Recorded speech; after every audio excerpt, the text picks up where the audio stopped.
Hello guys, welcome to our channel. Previous videoல மேக்ரோனா என்ன, அது எப்படி ரெக்கார்ட் ஆகுது, ஒரு மேக்ரோவை ரெக்கார்ட் பண்ணி எப்படி சேவ் பண்ணி உங்களோட ஃபியூச்சர் எக்ஸலுக்கு யூஸ் பண்ணணும் அப்படிங்கறத நம்ம பார்த்துருந்தோம். இன்னைக்கு வீடியோல இருந்து எப்படி அந்த மேக்ரோ ரெக்கார்ட் ஆகுறத நம்மளே கோட்ஸ் மூலியமா டெவலப் பண்றது அப்படிங்கறத பார்க்கலாம். சோ இன்னைக்கு பேசிக்கான கோட்ஸ் தான் பார்க்க போறோம். இந்த கோட்ஸ்ல நீங்க எக்ஸல்ல என்னென்ன ஒர்க் பண்ணுவீங்களோ அதுக்கெல்லாம் எப்படி கோட் போடலாம் அப்படிங்கறத தான் பார்க்க போறோம். எப்பவுமே எதுல போய் நீங்க கோட் போடுவீங்கன்னா எக்ஸல் டேப்ல டெவலப்பர்னு சொல்லிட்டு ஒரு டேப் இருக்கும். அந்த டெவலப்பர் டேபை டிக் பண்ணீங்கன்னா விஷுவல் பேசிக்ஸ் அப்படிங்கிற டூல் இருக்கும். அந்த டூலை கிளிக் பண்ணுங்க. இப்ப நமக்கு எதை ஓபன் ஆகும்னா நமக்கான கோட் பேஜ் ஓபன் ஆகும்.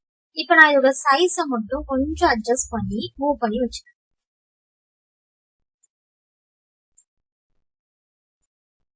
ஓகே, இதுதான் நம்மளோட கோட் பேஜ். ஆனா இதுல பாத்தீங்கன்னா நம்மளால எந்த கோட்ஸ்மே இப்போதைக்கு டைப் பண்ண முடியல. இப்ப நான் இந்த எக்ஸல்ல ஒரு ஷீட் ஓபன் பண்ணிருக்கேங்க. அதனாலதான் இந்த VBA ப்ராஜெக்ட்ல ஒன் ஷீட் காமிக்குது.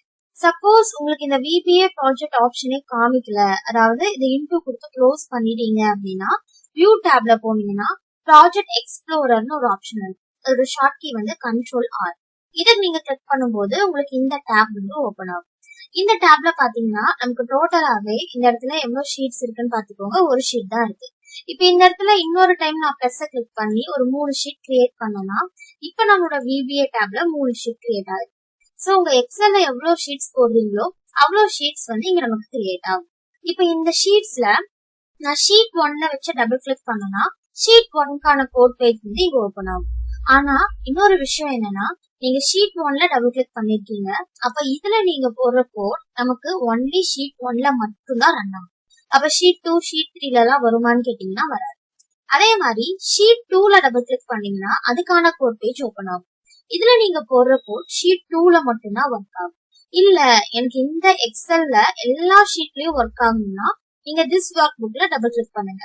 அப்ப அதுக்கான கோட் பேஜ் ஓபன் ஆகும். சோ இந்த எக்ஸல்ல எவ்வளவு ஷீட்ஸ் நீங்க ஓபன் பண்ணீங்கனாலும் அந்த கோடை யூஸ் பண்ணிக்க முடியும். இல்லப்பா நான் எவ்வளவு எக்ஸல் வேணாலும் ஓபன் பண்ணுவேன், எனக்கு எல்லா எக்ஸல்லையுமே நான் போடுற கோட் ரன் ஆகணும் அப்படின்னு நீங்க நினைச்சீங்கன்னா இந்த VBAல இன்சர்ட்னு சொல்லிட்டு ஒரு டேப் இருக்கும். அதுல மாடியூல் அப்படின்னு சொல்லிட்டு ஒரு டூல் இருக்கு. இந்த மாடியூல கிளிக் பண்ணீங்கன்னா நமக்கு ஒரு மாடியூல் இன்செர்ட் ஆகுங்க. இந்த மாடியூல கிளிக் பண்ணி நீங்க கோட் போட்டீங்கன்னா அந்த கோட் நமக்கு என்ன ஆகும்னா எல்லா எக்ஸல்லயும் எல்லா ஒர்க் புக்லயுமே ரன் ஆகும். ஓகேங்களா? சோ உங்களுக்கு ஒரு ஷீட்ல கோட் மட்டும் ரன் ஆகணும்னா ஷீட் 1 எந்த ஷீட்ல ரன் ஆகணுமோ அதை செலக்ட் பண்ணிக்கலாம். இல்ல எனக்கு அந்த எக்ஸல் ஃபுல்லா ரன் ஆகணும் அப்படின்னா திஸ் ஒர்க் புக் செலக்ட் பண்ணி நீங்க கோட் போட்டுக்கலாம். இல்லப்பா எனக்கு எல்லா எக்ஸல்லயும் ரன் ஆகணும்னா மாடியூல் கிரியேட் பண்ணி நீங்க கோட் போட்டுக்கலாம். இப்ப மாடியூல்ல எப்படி நீங்க கோட் போடுவீங்கன்னா, இப்ப நான் மாடியூல் செலக்ட் பண்ணிருக்கேங்க. இந்த இடத்துல என்னோட கர்சர் லைன் வச்சிருக்கேன். இங்கதான் என் கோடை டைப் பண்ண போறேன். எப்படி நம்ம மேக்ரோவை சேவ் பண்ணோம் அப்படிங்கறத நான் ப்ரீவியஸ் வீடியோல போட்டிருக்கேன். நீங்க அந்த வீடியோவை பார்த்துட்டு வந்தீங்க அப்படின்னா தான் இதுல நம்ம கண்டினியூ பண்றது உங்களுக்கு புரியும். சோ அந்த வீடியோவோட லிங்க் நான் ஐகான்லயும் பிளேஸ் பண்றேன், பிளஸ் டிஸ்கிரிப்ஷன்லயும் கொடுக்குறேன். சோ உங்களுக்கு வேணும் அப்படின்னா நீங்க அந்த வீடியோவை பார்த்துட்டு அதுக்கப்புறமா இதுல கண்டினியூ பண்ணுங்க. ஓகேங்களா? சரி, இப்போ மேக்ரோவை நம்ம ரெக்கார்ட் பண்ணும்போது ஃபர்ஸ்ட் நம்ம என்ன பண்ணுவோம்னா மேக்ரோவுக்கு ஒரு பேர் கொடுப்போம். சோ அந்த நேம்ல தான் நமக்கு அந்த மேக்ரோ சேவ் ஆகும். அதே மாதிரிதான் இங்க நீங்க கோட் போடும் போதும் மேக்ரோவுக்கு ஒரு பேர் கொடுக்கும். ஆனா அது மேக்ரோவோட பேரு தான் அப்படின்னு சொல்லிட்டு எக்ஸலுக்கு அண்டர்ஸ்டாண்ட் ஆகாது. சோ அப்படி அண்டர்ஸ்டாண்ட் ஆகுறதுக்காக நம்ம ஒரு ஃபங்க்ஷனை யூஸ் பண்ணிட்டு அதுக்கப்புறமா நம்ம மேக்ரோவோட பேரை கொடுப்போம். ஃபங்க்ஷன் அப்படின்னா என்ன அப்படிங்கிறது C++ கோடிங் படிச்ச ஸ்டூடெண்ட்ஸ்க்கு எல்லாத்துக்குமே தெரியும். சோ ஃபங்க்ஷன் அப்படிங்கிறது நம்மளோட சாஃப்ட்வேருக்கு புரிய வைக்கிறதுக்காக யூஸ் பண்ற ஒரு சாஃப்ட்வேர் மாதிரி தான் ஃபங்க்ஷன். நான் சிம்பிளா உங்களுக்கு சொல்லியிருக்கேன், நம்மளோட சாஃப்ட்வேருக்கு இதோட பேரு தான் இது அப்படின்னு நீங்க புரிய வைக்கிறதுக்காக தான் ஃபங்க்ஷன் யூஸ் பண்ணுவீங்க. சோ இப்ப மேக்ரோவோட பேரை நம்ம எக்ஸலுக்கு புரிய வைக்கணும். அதுக்கு நீங்க யூஸ் பண்ற ஃபங்க்ஷன் தான் சப் அப்படிங்கிற ஃபங்க்ஷன். சோ சப்ங்கிற ஃபங்க்ஷன் போட்டுட்டு ஸ்பேஸ் கொடுங்க.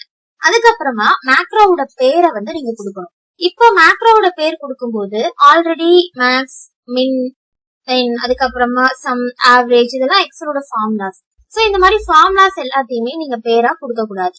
அதுக்கப்புறமா இன்டிஜர், ஸ்ட்ரிங் இதெல்லாமே டேட்டா டைப்ஸ். அந்த மாதிரி இருக்கிறதையும் நீங்க பேரா கொடுக்க கூடாது.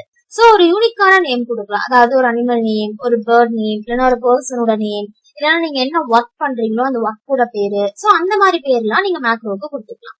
இப்ப நான் இந்த இடத்துல சப் போட்டுட்டு மேக்ரோவோட நேம் என்ன கொடுக்கறேன்னா செலக்ட், அதனால SEL அப்படின்னு மட்டும் கொடுத்துருக்கேன். ஓகேங்களா? இப்போ மேக்ரோவோட நேம் SEL இதை கொடுத்துட்டு கண்டிப்பா open bracket and close bracket கொடுக்கணும். அப்பதான் என்ன பண்ணுவோம்னா அத மேக்ரோவோட நேமா எக்ஸல் புரிஞ்சுக்கும். மேக்ரோவோட பேரை நீங்க கொடுக்கும்போது இடையில ஸ்பேஸ் விடக்கூடாது, பேர்ல ஸ்பேஸ் விடக்கூடாது. விட்டீங்கன்னா நமக்கு எரர் வந்துடும். அப்ப ஸ்பேஸ் வரணும், என்ன பண்றது அப்படின்னு கேட்டீங்கன்னா அண்டர்ஸ்கோர் யூஸ் பண்ணிக்கலாம். சோ அண்டர்ஸ்கோர் யூஸ் பண்ணும்போது அது ஸ்பேஸா கன்சிடர் பண்ணாது, ஆனா நமக்கு பார்க்கும்போது ஸ்பேஸ் வாங்கியே தெரியும்.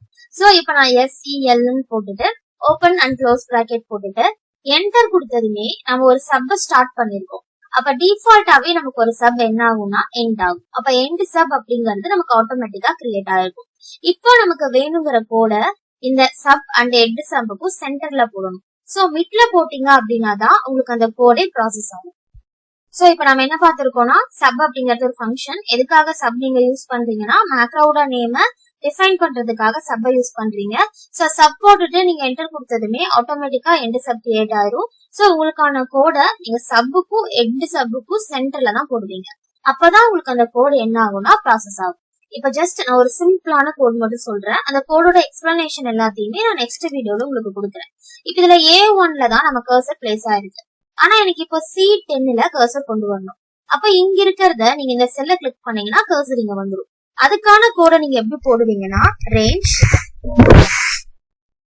ஓபன் பிராக்கெட் டபுள் கோட்ஸ்ல அந்த செல்லோட பேர் போடுங்க C10, டபுள் கோட்ஸ க்ளோஸ் பண்ணுங்க, பிராக்கெட்டை க்ளோஸ் பண்ணுங்க, பிராக்கெட்டை க்ளோஸ் பண்ணிட்டு டாட் கொடுத்தீங்கன்னா நிறைய ஃபங்க்ஷன்ஸ் நமக்கு வரும். ரேஞ்ச் C10 அப்படிங்கிறது அந்த செல்.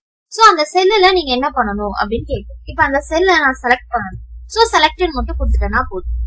இப்ப இந்த கோட நீங்க ரன் பண்ணீங்கன்னா நமக்கு A1ல இருக்கிற கர்சர் நமக்கு C10ல பிளேஸ் ஆயிருக்கு. எப்படி ரன் பண்ணுவீங்க?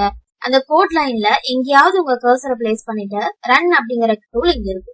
இதை கிளிக் பண்ணீங்கன்னா உங்களுக்கு ரன் ஆகும். அப்படி இல்லைன்னா நீங்க ஷார்ட் கீயை யூஸ் பண்ணலாம். F5 கொடுத்தீங்க அப்படின்னாலும் நமக்கு அந்த கோட் ரன் ஆகும்.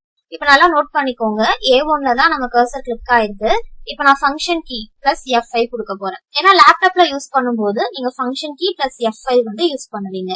So function key plus F5 நான் கொடுத்தேன்னா எனக்கு ரன் ஆகி இப்ப செல் பாத்தீங்கன்னா C10ல செலக்ட் ஆயிருக்கு.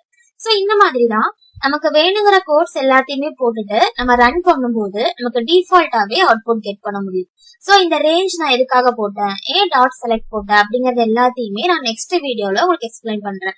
சோ இந்த வீடியோல நம்ம என்ன பார்த்திருக்கோம்னா சப் அப்படிங்கறது என்ன, எண்ட் சப் ஏன் கிரியேட் ஆகுது, ஏன் நம்ம மாடியூல் கிரியேட் பண்ணி கோட் போடுறோம், இந்த ப்ராஜெக்ட் இந்த விண்டோஸ் உங்களுக்கு காமிக்கல அப்படின்னா நீங்க என்ன பண்ணுவீங்கன்னா வியூல போயிட்டு ப்ராஜெக்ட் எக்ஸ்ப்ளோரர் கிளிக் பண்ணீங்கன்னா இங்க ப்ராஜெக்ட் எக்ஸ்ப்ளோரர் கிளிக் பண்ணீங்கன்னா இந்த விண்டோ உங்களுக்கு வந்துடும். அதுக்கப்புறம் இங்க இருக்கிற அப்டேட் டூல்ஸ் எல்லாத்தையுமே நம்ம போக போக ஒவ்வொரு வீடியோவா பார்க்கலாம். சோ இந்த வீடியோல சிம்பிளான கோடிங் எப்படி போகணும், சிங்கிள் லைன் கோட், இதுக்கான எக்ஸ்பிளனேஷனை நெக்ஸ்ட் வீடியோல கொடுக்குறேன். யார் யாரெல்லாம் அட்வான்ஸா அதாவது எக்ஸல்ல அட்வான்ஸ்டா லேர்ன் பண்ணிக்கணும்னு நினைக்கிறீங்களோ அவங்களுக்கு எல்லாமே இந்த விஷுவல் பேசிக்ஸ் டூல் ரொம்ப ரொம்ப யூஸ்ஃபுல்லா இருக்கும். இந்த வீடியோ உங்களுக்கு பிடிச்சிருக்கும்னு நினைக்கிறேன். யாருக்கெல்லாம் இந்த வீடியோ பிடிச்சிருக்கோ எல்லாருமே லைக் பண்ணுங்க. இதே மாதிரி நிறைய வீடியோஸ் பாக்குறதுக்கு சேனலை மறக்காம சப்ஸ்கிரைப் பண்ணிக்கோங்க. This video is sponsored by BuyMode Shopping app. Thank you for watching.